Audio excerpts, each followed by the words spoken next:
On the dimly lit moon of Valor, nestled within the cavernous halls of the alien city Glorith, a young Xerthian child named Vren snuggled under the shimmering web-like blanket that glowed faintly in the dark. Her 3 eyes blinked curiously as she gazed up at her elder, a towering figure with skin like liquid mercury and eyes that refracted light into 1,000 tiny rainbows. "Tell me a story, Elder Zek," Vren pleaded, her voice soft and melodic, a scary one.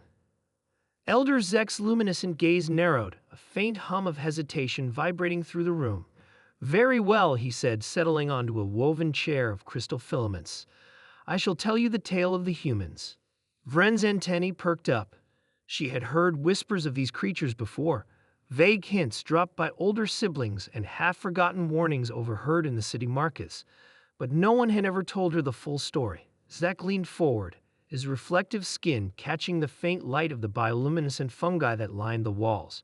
His voice dropped to a near whisper, and the air itself seemed to grow heavier.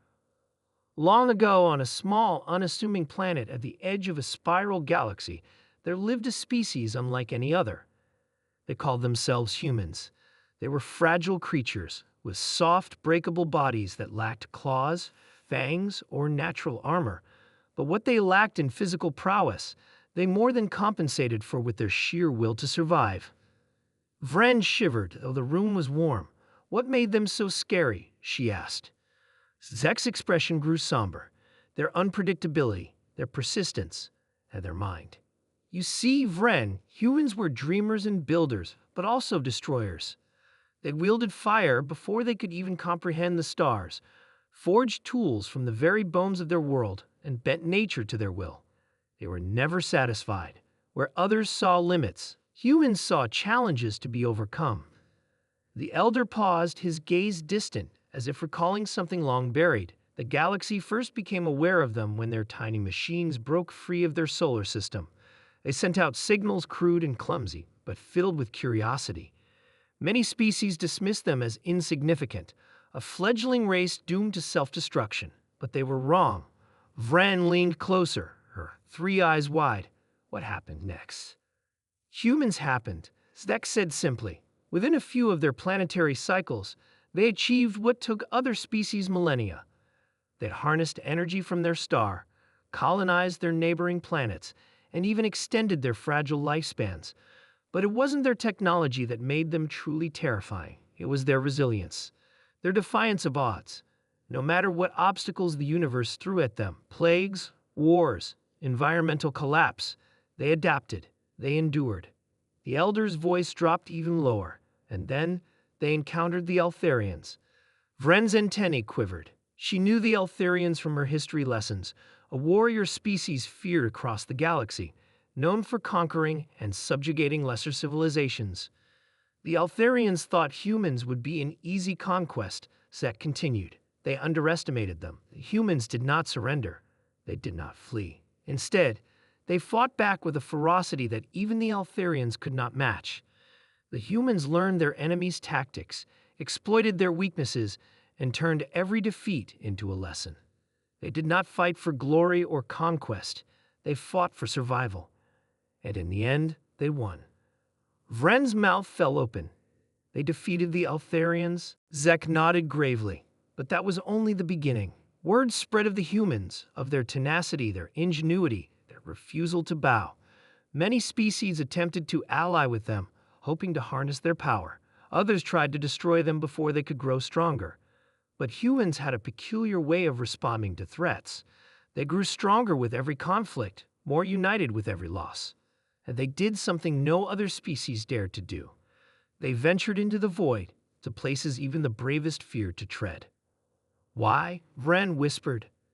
"Because they were curious," Zek said, a faint note of awe in his voice. "They sought knowledge, understanding, and something more. Humans were never content to simply exist. They needed to know, to explore, to push beyond the limits of what was thought possible. And that, Vren, is why they are so feared. Not because of their strength, but because of their potential." The room fell silent, the only sound the faint hum of the glowing fungi. Vren pulled the blanket tighter around her small form. "Do they still exist?" she asked finally, her voice trembling. Zek's gaze turned distant.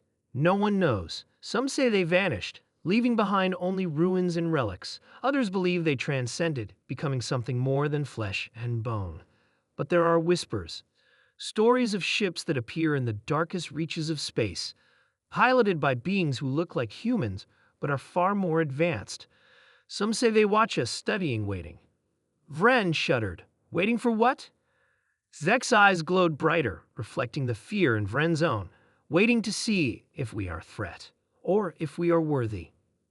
For a long moment, neither of them spoke. The shadows seemed to stretch and twist, the faint glow of the fungi casting eerie patterns on the walls.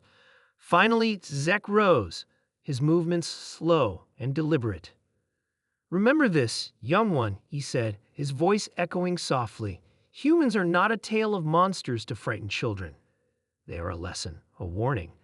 They remind us that even the smallest, most fragile creatures can rise to greatness or destruction, and that the universe itself must tread carefully, lest it awaken something it cannot contain." As Zek left the room, Vren lay back in her cocoon, her mind racing with images of fiery battles, distant stars, and shadowy figures watching from the darkness. She closed her eyes, but sleep would not come easily, for in the deepest corners of her imagination she could almost hear them. The humans whispering from the void, their voices a mix of curiosity and warning. And she understood why they were the scariest bedtime story of all.